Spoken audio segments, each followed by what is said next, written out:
gets Hemsley with the ball. And you have a big man that can do that. Right now, he's getting another basket, using the power of his game this time. He's taken over this game.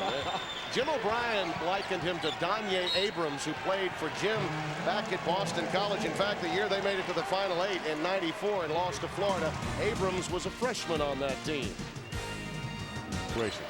Plenty of time, 8.5 left, but Tennessee with a sizable 10-point advantage.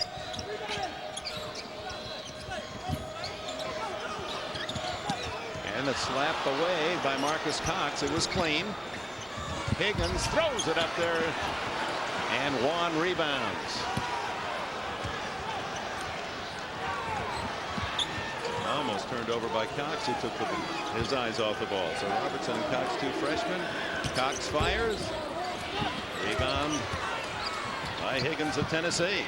Connecticut has a very strong player in Freeman in the post. Suleiman Juan can shoot the jump hooks, but they are in no offense right now, settling for the perimeter shots. Almost turned over, but Yarbrough in the right place at the right time. Nice pass. Black is fouled. When he gets in there, using that girth on the inside.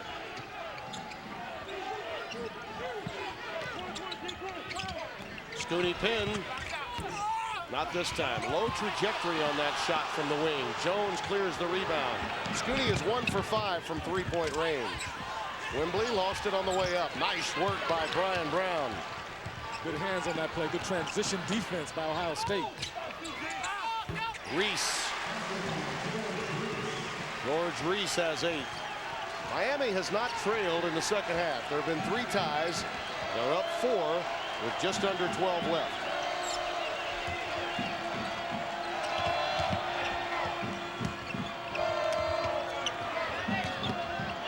Hemsley.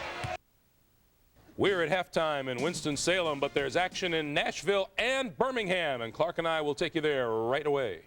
CBS Sports presents Pennzoil at the Half, sponsored by Pennzoil, specially formulated for today's stop-and-go driving. Stop, go, Pennzoil. Hi, everyone. Welcome back to our studio here in New York. Greg Gumbel along with Clark Kellogg. Welcome to Pennzoil at the Half. At halftime, the Kansas Jayhawks and the Duke Blue Devils are tied at 35. We knew Duke's run was going to come. We didn't know it'd be this fast. Well, it happened because they were able to get to the foul line, Greg. They've shot the ball poorly because Kansas has played outstanding defense, but Duke has a 9-point advantage at the foul line. 12 made free throws to only 3 made free throws for Kansas. All right, Clark, let's tell the folks about what happened earlier in the East region in Buffalo, New York. The Seton Hall Pirates went to overtime and beat Temple 67-65. Seton Hall senior Shaheen Holloway, watch him injure his ankle driving to the hoop. And we thought that was going to be a huge loss as he was harried off the floor. With Darius Lane's hand in his face, Mark Karcher at 3 for Temple. Ties the score at 57 with under a minute left to send the game to overtime. And Shaheen came back to what? Len Greer knocks down the 3 there. Temple by 1. And then Ty Shine, he had a career high 26. 3 of them right there. And that proved to be the game winner. After Pepe Sanchez fouled out his replacement, Greer throws the ball away. The last seconds of the game now. That one is no good. No timeouts remaining. Greer, 1 second for the win. Oh, good. Seton Hall has done it. So the Seton Hall Pirates move on. Temple eliminated. The final 67-62. Seton Hall will play Oklahoma State. Let's peek ahead to Thursday night. Our coverage begins 7:30 Eastern time and will begin in Auburn Hills, Michigan, as 4th seed Syracuse takes on the top seed in the Midwest, the Michigan State Spartans. Then we'll move to Albuquerque. A tip at 7:55 Eastern time. 10th seed Gonzaga against number 6 Purdue. Back to Auburn Hills for the Midwest. UCLA will take on 2nd seed Iowa State, and out west again, it'll be Wisconsin against LSU. Now, in action taking place now in Nashville, Miami, and Ohio State, the Hurricanes with a 4-point lead. Let's take you there to Dick Enberg, or rather to Tim Brando and Rolando Blackman.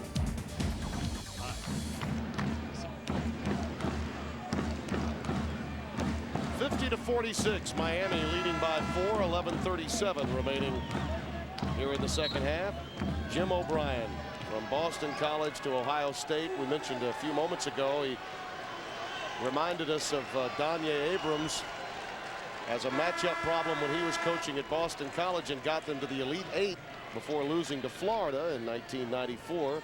Abrams reminds him to some extent of Mario Bland, who's really given him fits in the last few minutes, though Bland is out of the game now. Off the inbounds, Tyler misses a chippy. Got the ball exactly where he needed to, right in the middle of the court, and was able to extend, just wasn't able to put it through. Vernon Jennings picks up the foul on the reach. Let's go to Jimmy Dykes. Jimmy.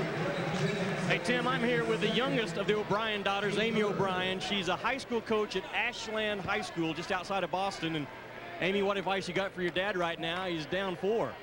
I would just tell him to have Michael and Scooney keep driving it in. If they collapse on him, look for the dish inside, but no one can stop Scooney's first quick step, and no one can stop Michael's crossover. Take it in. Hey, that's very good. Now, that's not just your average answer, is it? That's for coming from a coach. Attack those gaps, defense collapse, kick it off. Well said, Amy. Tell her to get an agent. She, too, can be on the road to the Final Four if the coaching thing doesn't work out. Yeah, she can always talk the game, right? Amy is in there, too. Had the great advice, too. Utilize those 2 great players. Someone asked me one day, how do these guys that work with you get jobs? I say, well, if they're players, they get old. If they're coaches, they lose enough games. Amy, obviously just getting her career started. Her sister, Erin, who's 24, coaches at Vanderbilt for Coach Foster. They won in double overtime last night against Kansas. You're talking about a special scene at a dinner table at their house. Yes, indeed. They love the game. They love their hoop in the O'Brien family.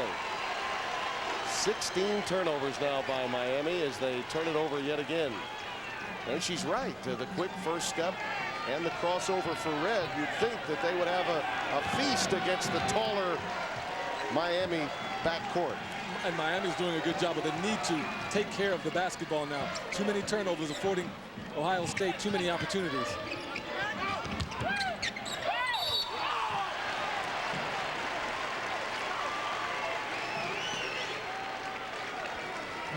Foul goes against Elton Tyler. His first.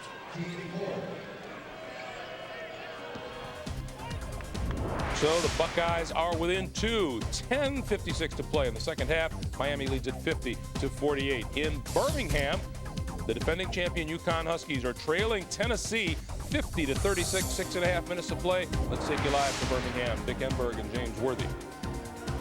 Tennessee. The Tennessee Volunteers are 6.5 minutes away from the Sweet 16. They have a commanding 14-point lead against the defending national champions. The UConn Huskies playing basically without Khalid El-Amin. He's back on the bench. He's tried 4 different times to come in. Mooring for 3, not there. Freeman keeps it alive. Wan with a rainbow shot. Suleiman Wan with 8. It's a 12-point Tennessee advantage. And even though Suleiman Wan is not a dominant offensive player, neither is Freeman. You must try to get the ball inside, if anything, to try to get a foul and get to the line. Slay with Vosco playing with 4 fouls. Slay can't get inside. 15 on the shot clock. Jerry Green's Volunteers looking for a trip to Austin, Texas, and a date with North Carolina on Friday night. Higgins way off the mark. And a hold is going to be called as Connecticut, I believe it was Juan, trying to stop the Tennessee player from getting to that ball in the corner. It's his second. Well, what happened is Juan got sealed under the net. The ball came off long. He tried to hold Slay from going to get the loose ball. 8th team foul in Connecticut, and this is a reflection of the loss of El-Amin. Only 3 team fouls on Tennessee because most of the play's been outside. Tennessee looking very good this evening against the defending champs, 50-38, 5.5 minutes to play now in the second half. That'll do it for this edition of Pennzoil at the Half. Thanks for joining us. We'll send you back to Winston-Salem right after this. Pennzoil at the Half has been sponsored by Pennzoil, specially formulated for today's stop-and-go driving. Stop, go, Pennzoil.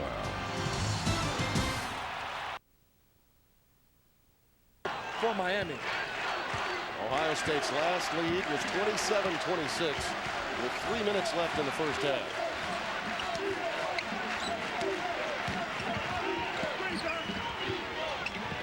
There's the dump down to Johnson. Oh, he put it on the deck. And Jennings reaches in and picks up the foul.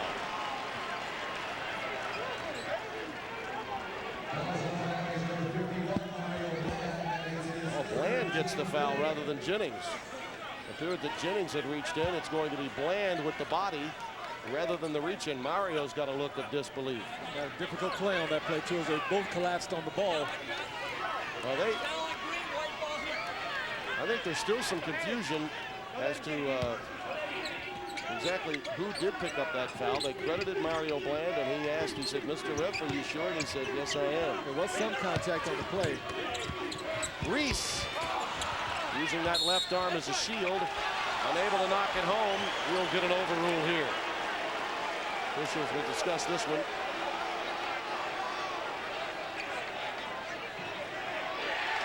And it does belong to Ohio State. It's a strong play by Reese going to the bucket. Once hands go on out, you see Ken Johnson knocks the ball out right there. Just a tough position. Well, they got away with one there. Penn, not this time. Elton Tyler pulls it down. Going to be a level of consistency now that has to rise for one of these teams.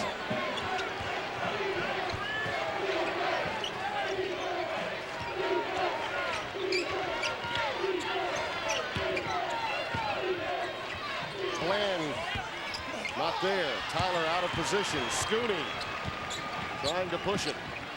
And Miami's so good at getting back defensively, not allowing any runouts for Ohio State. Well, they have to make sure and do that for Ohio State because they're doing such a good job in the half-court defense to not let them get any easy ones once the ball is in transition. It all begins with defense for the two lower seeds today. Tulsa got it done with outstanding perimeter defense. Miami, its interior defense has been the catalyst for them and hanging with the third-seeded Buckeyes. Penn raising the iron, and Salmons brings it down. Scooney Penn really struggling on his shot, trying to find the rhythm, but he had the pass evenly. He's 1 out of 7 from downtown. The Buckeyes are 3 of 14 as a team. 4.5 minutes now. The Canes have gone scoreless. Hemsley ends that. Excellent play, though, coming from Hemsley, brought down from the baseline, coming off the double screen. No one switched out. Game is settled, Rolando, into a half-court grinder, which favors Miami. It does favor Miami simply because their half-court defense is very strong. Also, their execution plays. And Jennings this time is caught reaching in. That is his third foul. Hemsley, always the X factor when the shot clock is winding down. Anytime he's this open, he's going to be able to drill the shots because he has a good look at that orange, and Miami did a good job. He's 3 for 7 in threes. He could have hit a little bit more, but if he keeps getting open like that, it's going to be very dangerous going down the stretch. And the Buckeyes with more brawn and power getting to the free throw line more often.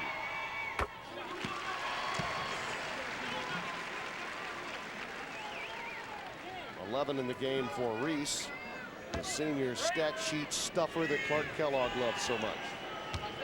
I can think, though, if this game continues to be close, it's going to be a difficult point for Miami to be able to get those scoring opportunities with Hemsley shooting threes.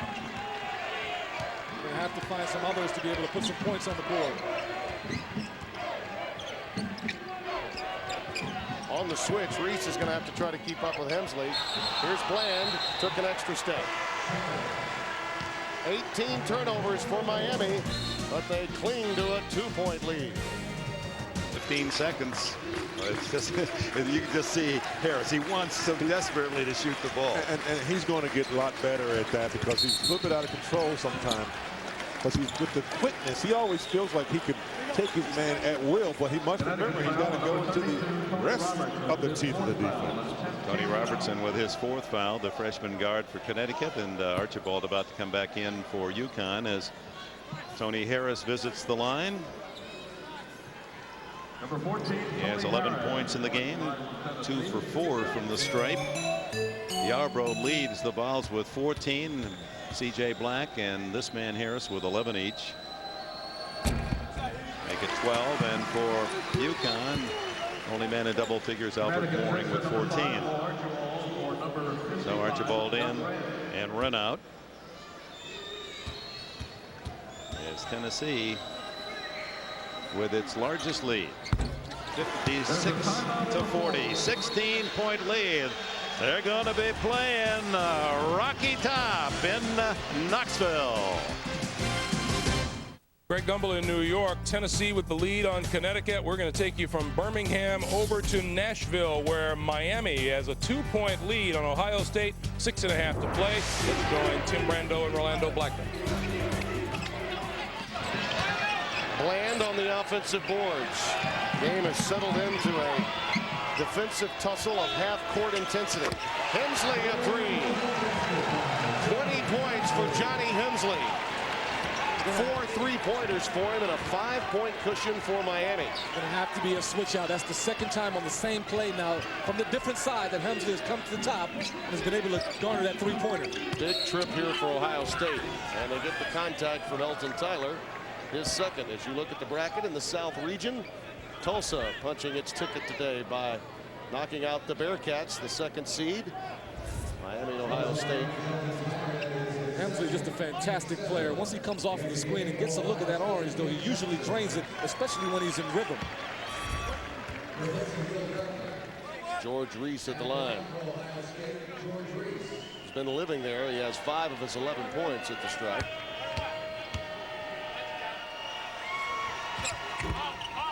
Not this time. Bland now has 8 rebounds. Mario Bland, who for a period of time to get the lead, took over the game. Look at Tennessee over the defending champs. For the Volunteers, you allow them to play an open floor game, and UConn, particularly with El Amin, not completely healthy. I mean, Tennessee's got 2 or 3 of really good players at every position on the floor. And the lineup for Thursday beginning to take shape. Gonzaga, Purdue, who would have predicted that? And Wisconsin against LSU as the West region thought the softest by most critics, with a 1, a 2, and a 3 seed all knocked out in the opening weekend. Loose ball. Shot clock at 2. Hemsley off the back iron. A big save by Bland.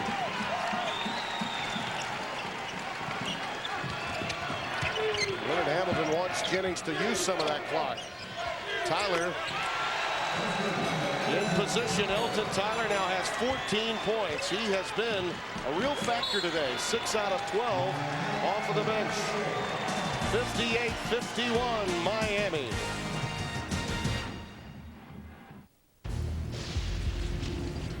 That credibility that he's in search of. Red. Loose ball. Jennings fighting for it along with Scooty Penn and Michael Red, and Red gets the bump and the foul. The defense was so strong also that Red had to take that shot just a little bit further than he wanted to. That's why he came up short. That's his 4th foul, all of them in this half. He's going to battle now. He's going to get, sometimes you're going to look at him and he's going to get some of those fouls a forward would get, because he's also battling on the boards once the ball goes up. Now, this is one of those games, and Leonard Hamilton's been very defensive about not having that quote-unquote pure point guard, because Jennings has been so outstanding for him the last couple of years. Miami's half-court offense a lot more effective, hence the 17 assists that they have to Ohio State's 9. And they've been much more effective. And Red fouled out. I'm curious as to whether he knew he had 4. It appears to me as if he wasn't sure. I don't think he was sure, because he wouldn't have taken that chance. Watch his reaction after the foul. It was questionable. Just a touch, but he may have had some of that jersey. It was just a difficult play, though. He had one hand up and had the right hand on Hemsley's waist. Well, and any contact while you're taking a shot, it's called a foul. Well, you see the reaction, and my guess is, I mean, he's too intelligent a player to come that close to picking up a 5th, knowing he has 4 fouls. I don't know if he knew he had 4 fouls in that, because you don't take those type of chances when you know how important you are to your team. That happens so fast. Now Jim O'Brien wants to know, and Jim O'Brien's very upset with David Hall. Tom Wood coming over to chat. He's going to back up into the box now. When you get them as quickly as he did, and this is why I'm going to suggest he may not have known, when you get all 5, in one half, sometimes you can lose count. You can lose count, but when you're a great player, also from the bench, you have to have an assistant coach. And being able to get those things together so someone lets you know exactly what's happening. He got all of those fouls in the last 6.5 minutes. I mean, that is incredible. And really, there was no time for Jim O'Brien to get him out of the game after he discovered there were 4 fouls, because the next sequence, he makes an aggressive play on the ball and picks up his 5th. The concentration level by a player, though, has to be that he has to know from the bench how many fouls he has, especially if you're a key player like him. Someone on the bench should be yelling that out to him. Here's Penn with the floor spread. Into some traffic, out of bounds off Miami. Hurricanes with their largest lead of the afternoon with 4:02 to play. And Scooney's running mate in the backcourt gone for the day. Nice defensive work by Bland again, leading to another foul. Now, this is an important part of the game right here for Ohio State to be able to recoup after a little bit of a shock that Michael Redd is out of the basketball game. Brian Brown, the sophomore from Brooklyn, and Bishop Laughlin picks up his 3rd. They're really going to rely on him now. You see O'Brien chatting with him. With Redd out of the game, they're really going to need Brown to play particularly well down the stretch. Salmons at the stripe. South opening up just as the West did yesterday. North Carolina gets past #1 Stanford. UConn up on Tennessee by 15 with 1:14 to play. Did we say there was parity in the NCAA tournament this year? Tremendous parity. Yeah. Maybe no breaks in the first round, but look out come the second. Meet Martin Licious, Storm Chaser. I got bogged down. Can anyone?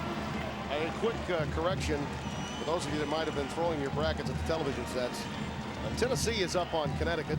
That means a 1, a 2, a 3 could be out in both the West and the South should that score hold up. Oh, by the way, I had Tennessee coming through. So my heart was in, as I say, in one place, and my mind in another. Tennessee, along with Harris, great players. Only 5 seconds left in that game, so it would appear that Tennessee is on its way to the Sweet 16. That, by the way, and it's an official score now, Tennessee has won the game, is the first time in the history of Tennessee volunteer basketball that they have made it to the Sweet 16. It's the first time they've ever won 2 games in succession in NCAA tournament play. They have an extremely talented basketball team, though. And I wouldn't be surprised if they get into further, jump on into the Final Four. Yep, sometimes, see, a little bit of knowledge is dangerous. Hurricanes up by 11, their first double-digit lead of the day with 3:33 remaining. Now Ohio State has to turn up the pressure and change the game face right here, too. 3.5 minutes to go. 12-1 run for Miami. And in the midst of that, Michael Redd fouling out with 5 fouls in 6.5 minutes, and Elton Tyler has 16. That's what we're talking about, the Miami big men, though. Once you do break the press, they're so talented that they're able to still get a basket. Scooney Penn brings it to 10. He has 14. But I need a few more of those to be able to get away from this Miami team. Remember, Miami in the late stages of a big lead against Arkansas gave up a 10-0 run on Friday night. They'll have to stay away from that. Well, anytime you're pulled out of your offensive rhythm and you have to go against holding the ball and scoring, it does change your mental scope. Hemsley. Well, Tennessee has made some history. Miami looking for the same. He has 22. Got some excellent shots today. Count it. Nope. They'll wave it off, and Jim O'Brien is in disbelief. Foul prior to the shot. CBS Sportsline stat of the game. Rebounding, Miami. A blowout winner there.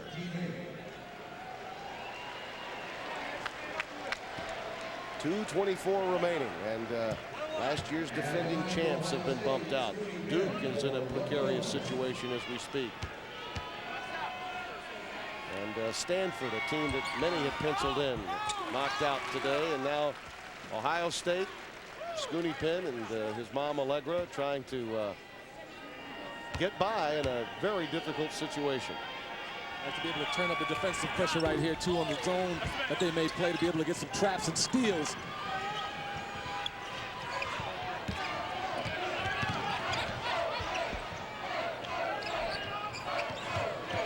Tyler cutting to the basket. Didn't need it, and they'll bring it back out. Smart play, but that's a poor pass. Well, the intent was good. Leonard Hamilton knows that. It just got away from him. And he's going to be upset anyway, because he knows at the end of the game you've got to be able to execute. That's all that counts at the end of a basketball game, especially when you have an experienced team. That's a timeout based on just that. Let's get it together, fellas.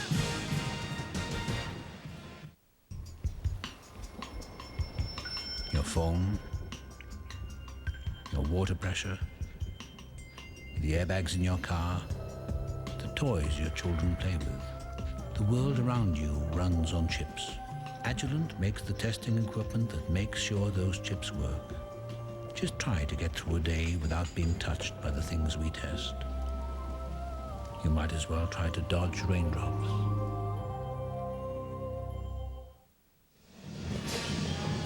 (66-55) Miami with an 11-point lead. South Regional. How it's shaping up in Austin, Texas. North Carolina, Tennessee. Winner of this game to take on Tulsa. So much like the West, bracket busting going on down in the South. We're talking about some nice defensive teams coming out too. It's going to be a lot of great things happening. You know something? I'm about 2.5 hours away from Austin, so I'll be able to check those games out at close range.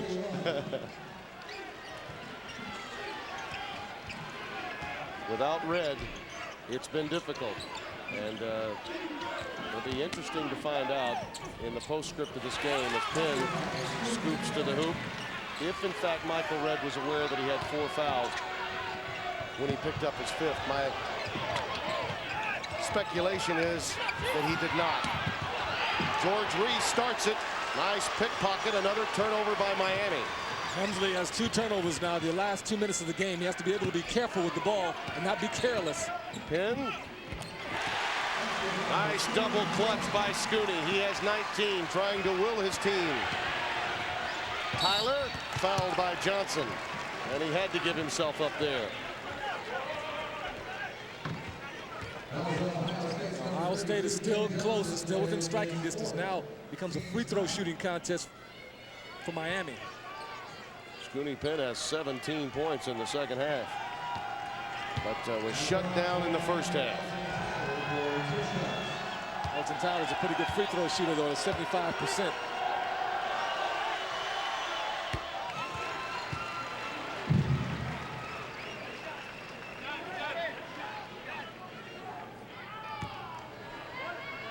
Trying to get attention even in their hometown has always been difficult for Miami. Given the history of the program, one can understand that. But first, you sometimes have to get respect outside your region before the alumni, the fan base, the student body. Much has been written and said nationally and locally about Leonard Hamilton possibly moving on. Facilities are not on campus there. Scooney Penn not this time. Pulled down. Brown stays alive with it and gets the contact and the foul. Chevrolet players of the game. Johnny Hemsley with 22 points, 9 of 16 shooting, and George Reese kept his team in it early.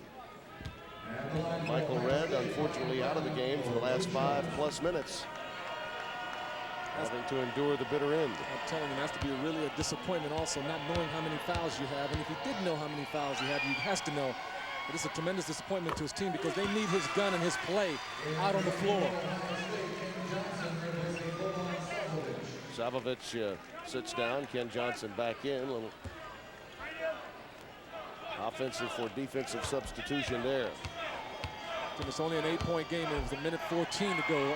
A lot of things can happen. Yeah, particularly with Scooney Penn on the floor.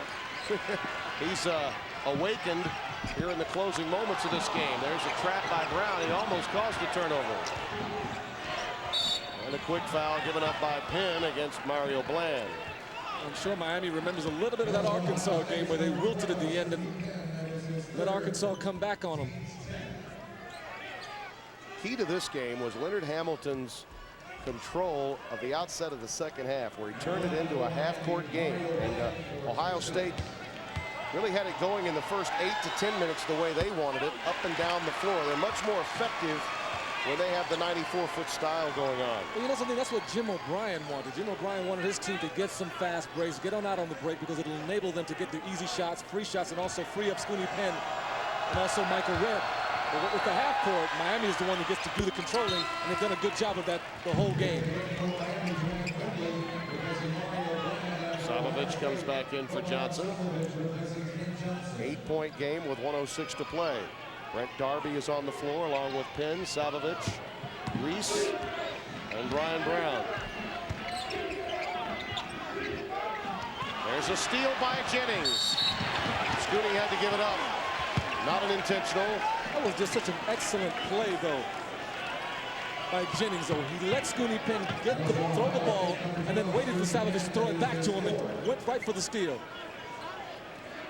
Good defensive read, wasn't it? It's a tremendous play because he cut off Scooney Penn and all of a sudden got right back into the passing lane because he knew Savovich would bring it right back to Penn. Excellent play, though, and understanding exactly what the opposing team is trying to do to you. Yeah, Vernon Jennings desperately wanted to be a Miami Hurricane. Talk about respect. His respect's so great that he tattooed the mascot, Ibis, on his arm.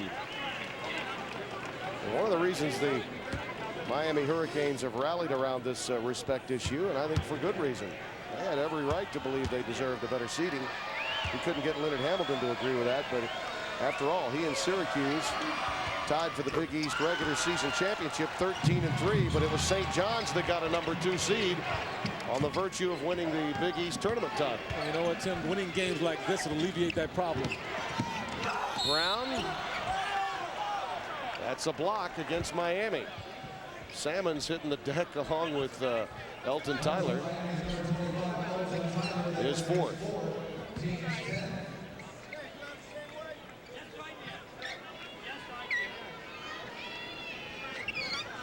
Should Miami advance, they would take on Tulsa, a 6 seed against a 7 seed. I tell you, talk about a whirling dervish in the backcourt. Truly a golden hurricane and hurricane. That would, and not far from Tornado Alley either, where the game will be played. This is still a game that's still in the balance, though. Mario Bland checks in. Doylan Robinson also coming in for Scooney Penn. A designated fouler, right? Being able to put it together, too. Brian Brown puts this free throw down, though. You'll have to be able to stop the ball and let Miami shoot some free throws.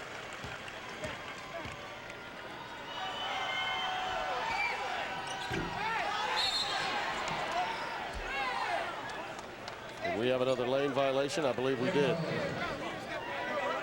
So he'll get another. Lucky for Brian Brown is feeling the pressure a little bit. Scooney Penn's head down. The realization of it all finally coming clear. And the relationship that he has with Jim O'Brien, so special. Following into Ohio State from Boston College. It's been a long, you think about it, 5 years coaching one player. And a quick foul given up. They'll go the other way, but 5 years coaching one player that's as meaningful to a coach as Scooney Penn has been to Jim O'Brien. There will be tears in the aftermath of this game. Oh, there will be. Once you have a player for such a long period of time and you've been around him, helped to develop him and get a special relationship with him. Once those parting years are gone, I'm telling you, I felt it when I was with my coach. It's a heavy heart once that last game is over.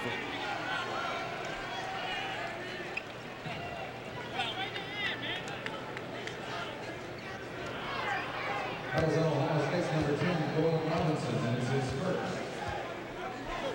And at the line for Miami, Johnny Hemsley. Hemsley at the stripe.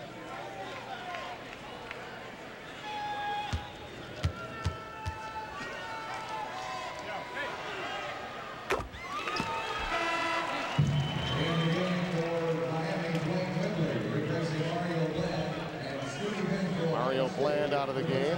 Wembley checks in for him. Scooney Penn for Robinson. Trying to extend this game as best they can.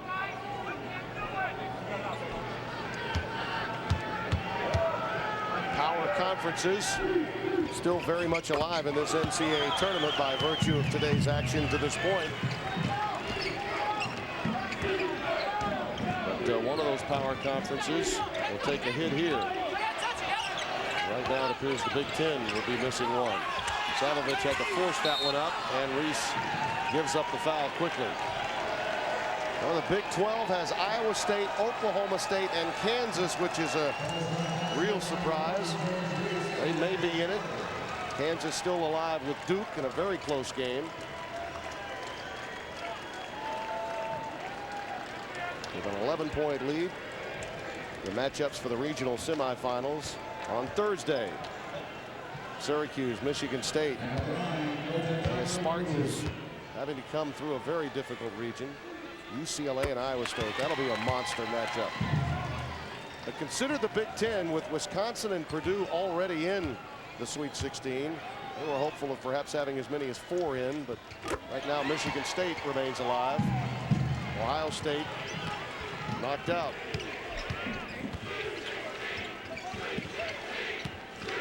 Miami looking for the Sweet 16 for the first time. Reese tries to save it. Out of bounds to the Hurricanes.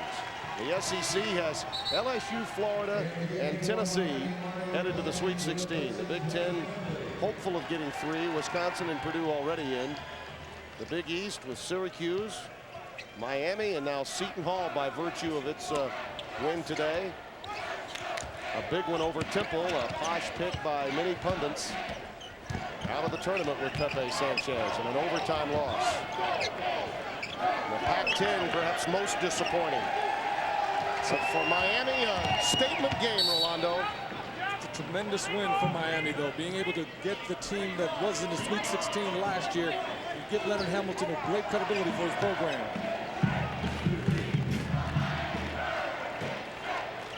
Also going to set up a super match also with Bill Self in Tulsa, with Tony Hurd, Eric Coley, and David Shelton waiting. That'll do it. The Miami Hurricanes, riders of the storm, head to the Sweet 16 for Leonard Hamilton.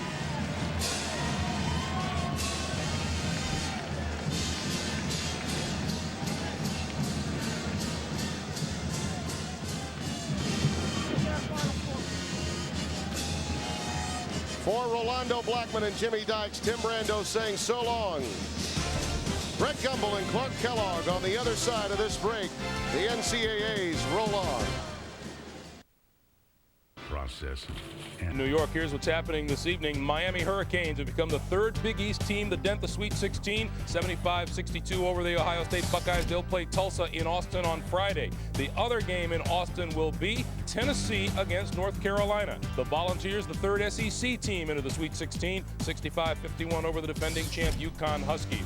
Right now, 7 minutes and change remaining in the second half. In Winston-Salem, Duke leading the Kansas Jayhawks 55-50. Let's take you there live. Jim Nance and Billy Packer.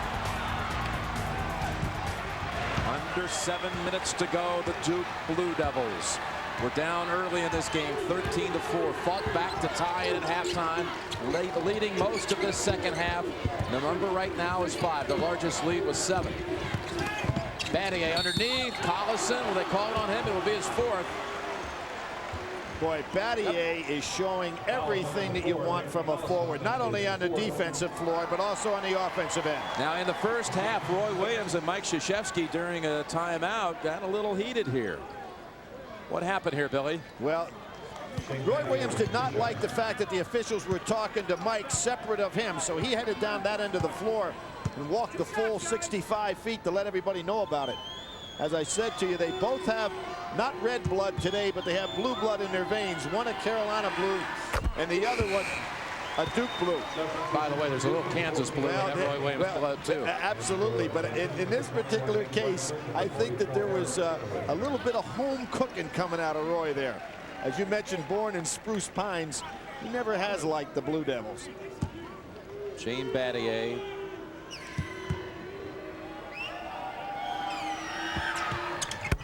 knocks them both down. Again, Duke has matched its largest lead. And if you're Kansas, you don't want Duke on that foul line. Chenoweth and Boozer really pushing down inside. Going the other way. Boschee throws it away. Nothing there. Kansas needs to get the ball in Heinrich's hands. Their offense all started off of him. Beginning of the game, it started with him scoring. Second half, when they've got good things, he did it with penetration. He had 11 of Kansas's first 13 points, all happening in the first 6 minutes, but hasn't made a field goal since those opening minutes. Battier yet again, and he's fouled on a shot. Yep. Let's take a look at the CBS Sports Line stat of the game. Well, block shots, and that really should just, instead of Duke, say Battier. He has 7 of the 8 blocks. And complete tournament coverage at cbs.sportsline.com. You know, you remember Danny Manning in the semifinals in the NCAA Tournament Final Four blocked 8 shots against Duke. The all-time high block for a Duke player is 10. Cherokee Parks had that against Clemson a number of years ago. Battier has his 20-point game. He announced recently he will return for his senior year, and it was all planned by Battier. Again, another leadership quality. He felt that last year questions swirling around about that team served as a huge distraction, cost him in the end, and he said, I'm getting that issue out of the way right now, over and done with. Junior from Birmingham, Michigan. Went to the same high school as Chris Webber, and he's good on 2 again. Kansas needs a basket here. Shanti Johnson, number 32, in for the Jayhawks, and he slams it home. Set play. Duke got confused on the back line. Heinrich again doing a great job. His mom and dad drove 20 hours to get here this game with Collison's mom and dad. Collison and Heinrich fathers, both high school coaches back in Iowa. Carrawell, baseliner. Very difficult shot. And they say off Boozer. Perilously close for Kansas for over the back. Good call, though. Boozer did touch it last. Battier was up in the crowd. And here's where you're comfortable if you're Kansas. Heinrich with the ball in his hands. He's making a lot of good things happen. Looking for some help out high. Bradford had tried to set a pick for him. Inside they go. Gregory, he'll go to the line. That's Boozer again, I think, is going to pick up that foul. But there is a big difference, Jim. Duke, a great free throw shooting team. Kansas has had all kinds of problems from the foul line. It's the 3rd on James. They have struggled at the line, Kansas. You go back over the last 3 games, they're 20 of 47. In the postseason, right, 20 of 47 from the line. That's Big 12 tournament and first round NCAAs. But Gregory, wow, clangs the first one. Now, if you're Duke University and you know they're shooting so poorly, blockout responsibilities here are really critical. Gregory so hot Friday night, 11 of 12 from the field, only 2 of 10 in this one, and misses both.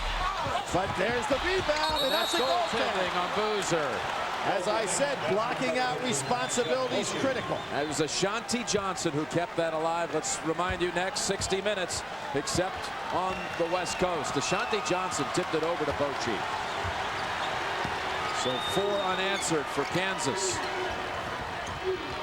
Shanti Johnson playing against Boozer. Boozer has strength on him. Johnson, quickness. James cuts to the basket. Bradford, they say off of James. Bradford. Great play by Bradford. Mike Krzyzewski did not like that call at all, but Bradford on a tremendous hustle play. Now are the legs of Kansas fresher than Duke? Mike calls a timeout, and he's going to use this timeout to have a little conversation with the officials. Timeout Duke. Devils by 5. Sickness, the final frontier. Rice? You got it. Thank you. Boils. The train's coming into the station. It's just not stopping. That's the one. Anything for that? Yahtzee!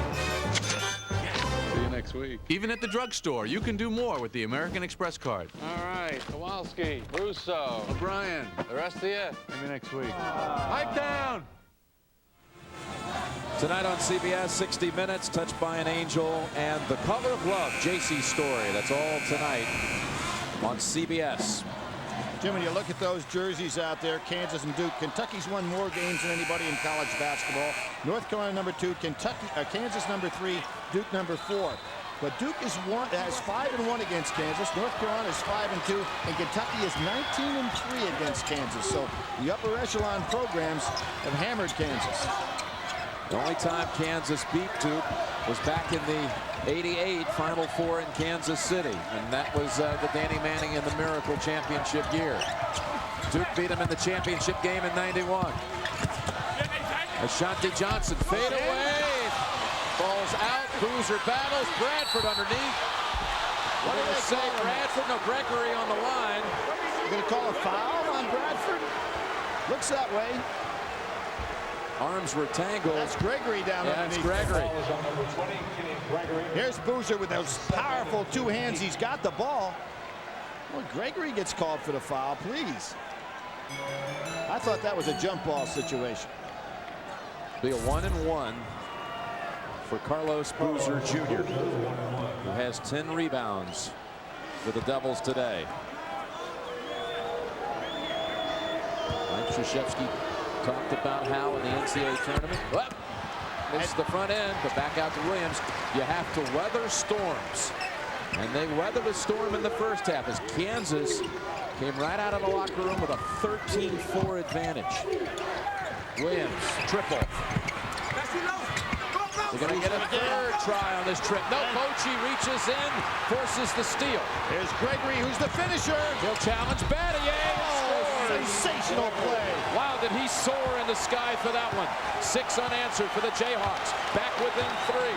There is that 40-inch vertical leap. He did not worry about Battier being there. Williams had the wide open 3.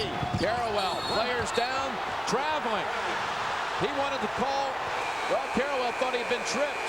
Boy, a lot of calls going against Duke here. Carrawell's hurting.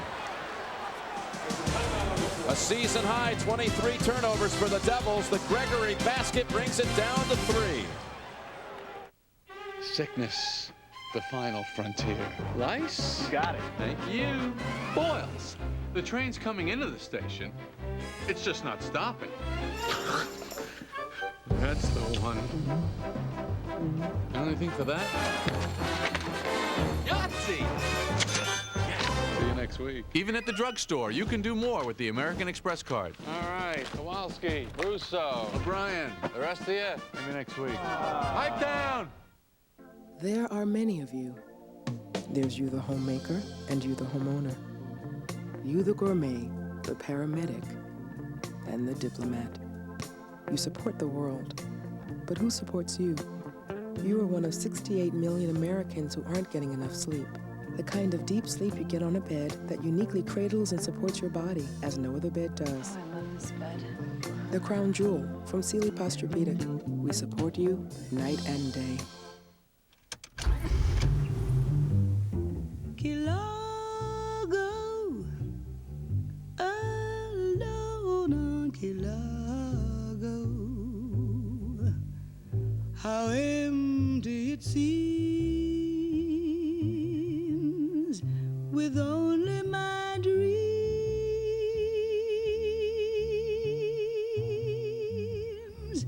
Introducing the 3.2 CL from Acura.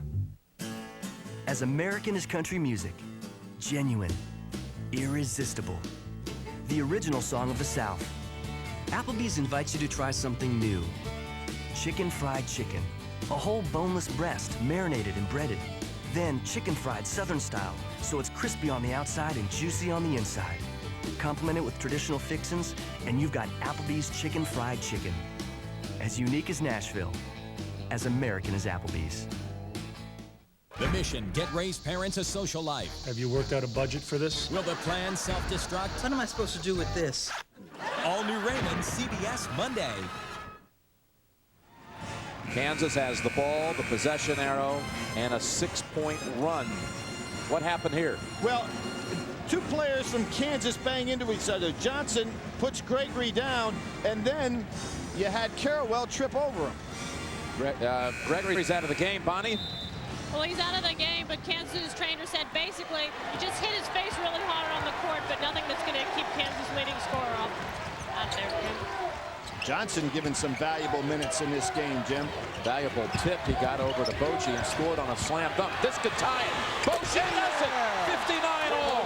And Gregory was getting ready to come in the game, and that 41-inch vertical leap went right over the top of the scorer's table over there. 9 unanswered for the Jayhawks. Duke has not hit a field goal in 4.5 minutes. That defensive intensity of Kansas looks like the first half. James, the unsung hero in this game. But here come the fresh legs of Kansas right back at him. Bradford posting up inside. James' basket gives the Blue Devils the lead back.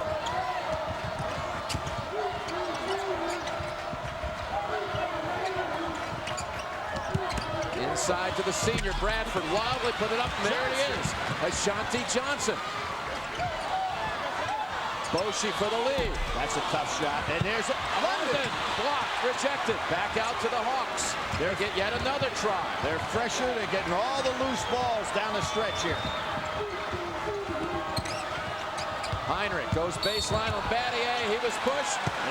Say he stepped out of bounds, or they called it a foul. Foul on Battier. And for Duke, that is team foul number 7. So it'll be a 1-and-1. Kansas at 8 fouls, so both the same right here now. 3 Big Ten teams, as you see the scores into the Sweet 16. 3 from the SEC, LSU, Florida, Tennessee. 3 from the Big East, with Seton Hall and Miami with stunning wins today to join Syracuse's victory of yesterday. 1-and-1 for freshman Kirk Heinrich. 77% free throw shooter. This is unbelievable. Kansas not burying him there. He's a good free throw shooter. Could have tied it with 2. Battier, open man, James, long, strong. Carrawell tipped around, back out to Williams. Duke can reset with 2:10 to go. 2-point lead. Well, Williams was lucky there. He just happened to be standing in the right place at the right time, because Kansas, again, much pressure legs. James missed a shot from the corner, his favorite zone. Over the top, Boozer, and that'll be the 4th on Heinrich. Well, he had to make the foul, though, Jim. Boozer had an easy play, so just as Bochy did a few minutes ago with a good block inside, that time Heinrich made the only play he could. Heinrich's 4th, Collison on the floor also with 4. It's a well-conceived lob pass that time over the top. Boozer had good position. 2 shots for Boozer. It was really when Heinrich collected his 2nd foul that the momentum, the early momentum, shifted. He had to go to the bench at that point with a 9-point Kansas lead. 60 minutes coming up next for everyone except for those of you on the West Coast. One more, Boozer. Makes it a 4-point Duke lead. Now you're thinking Bochy back again. He's got Carrawell on him. It's too early to be thinking threes, but he's been dangerous there. Good backdoor cut. Back door, gives it up. Collison slams it. Heinrich, such floor presence, gives it up to bring him within 2. Williams is not having a good day defensively. Heinrich has just taken him to the school. Battier tugs on his jersey, signals Williams. He sets the screen. Too strong, and Bradford secures it. Williams loves that shot. Here goes the finisher, Gregory, and loses it. Gets it back, just barely. Back inside, Collison. Can he do it 2 in a row? Blocks, and Bradford scores. Kansas can take the lead at the line.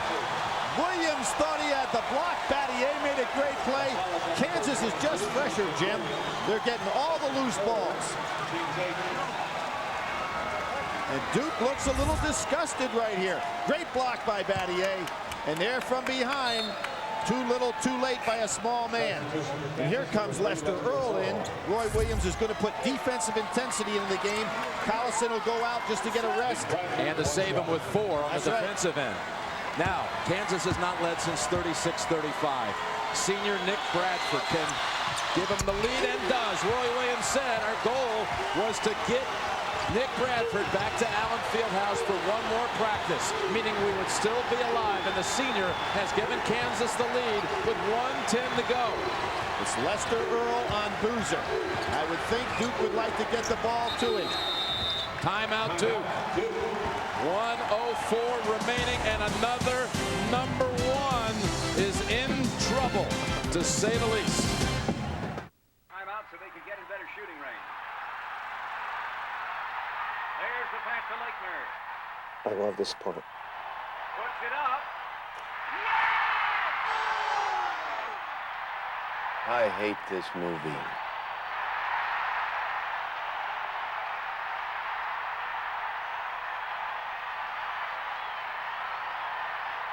Let's get out of here.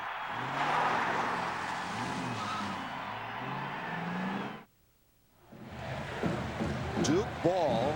The next Kansas foul would put the Blue Devils in the double bonus. How about some strategy here, Billy? Well, Mike Krzyzewski was screaming at the officials, wanting to know on that timeout, where am I getting the ball out of bounds? He was finally told it's on the sideline. I think what you want to see right now, if you're Duke University, is a little two-man game between Battier and Boozer. You have Lester Earl down there against Boozer. And you have Bradford on Battier. Let's see if they try to get the ball down inside. Kansas on a 14-4 run to come back from 9 down. Carrawell, the ACC Player of the Year. No good. Put back up by the freshman Boozer. Well, he got it. Not the way I anticipated. Kansas will talk it over. And Roy Williams wants to substitute. Offensive team onto the floor right now. Lester Earl will go out, Collison and Bochy in. The game has been a thriller from the start. Dear Mr. Editor, what's going on with the cartoon department? Oh boy, oh boy. I'd like to have the Monday paper delivered on Monday, not on Tuesday. Yesterday you said it's going to be 60 degrees. Then when I go out, I'm freezing. Thanks for nothing. Harry, send. Microsoft is working to develop internet software that listens. In the future, everyone will have a say. Go get 'em, Harry. Only one #1 seed has been able to weather the wackiest opening weekend in the history of this tournament. And Duke leads by 1 with 53 seconds to go. Oh, wait a minute. Did they put the ball in play? Kansas had 6 men on the floor. Johnson didn't realize it. Fortunately for them, the referee had not yet put the ball in the hands of Collison. KU down 1. The 8th seed trying to become the 3rd 8th seed to win this weekend. Oh, by Boozer. He just needs to hang on to the ball here. Boozer gets help with Williams. Williams in the corner, goes back out high to Battier. 30 seconds to go in the game. 2-second differential on the clock. Well, Kansas has to foul here because Duke could have held it right down to tenths of a second. They had to foul, Jim. They could not allow Duke just to sit with the ball. And again, that's the 10th on the Jayhawks. 2 coming for Carrawell, 2 for Duke the rest of the way. What an interception by Boozer. All day long, it has been Battier on the defensive end of the floor with blocks, steals, great moves, and Boozer comes through with 1. And the senior will step to the line. At a place on a floor where he really discovered he belonged in this Duke program, where Coach K said he knew he'd accomplished something as a freshman when he was forced to guard Tim Duncan, and Duke stopped a 9-game losing streak to Wake Forest. There's the pass. Boozer, great anticipation, and does not trying to take the ball all the way in. 1 more for Carrawell.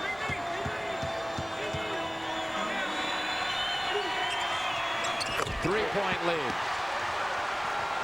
24 seconds. Heinrich has been really good with the dribble. Roy Williams does not want to call the timeout. You can give 2. Bochy's the guy. This is it. He's the man that wants to take the 3. He's trying to set up for it. Carrawell guarding him.